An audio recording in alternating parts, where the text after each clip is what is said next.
Era stato ribattezzato come il ladro delle offerte. Tra maggio e luglio aveva messo a segno ben 5 furti nelle chiese della zona di Preganziol, tanto da spingere il parroco del santuario Le Grazie ad affiggere un cartello sulla bacheca per dirgli che aveva le ore contate.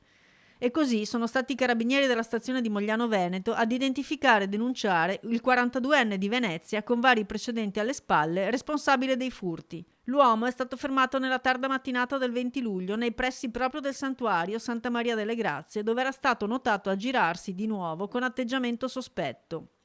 Sottoposto a perquisizione personale, è stato trovato in possesso di 2 grossi cacciaviti, una chiave inglese regolabile e di alcune monete appena sottratte dalla cassetta delle offerte. Gli attrezzi da scasso sono già stati messi sotto sequestro. Le indagini, svolte attraverso l'analisi dei sistemi di videosorveglianza, l'incrocio con i dati dei controlli del territorio e il contributo di testimonianze e riconoscimenti fotografici, hanno consentito di attribuire al 42enne anche altri 4 episodi di furti che si sono verificati nei mesi di maggio e giugno, all'interno proprio della chiesa parrocchiale di Preganziol, in via Roma, dove l'uomo si era introdotto per prendere denaro dalle cassette. Le indagini ora proseguono per accertare nuovi colpi.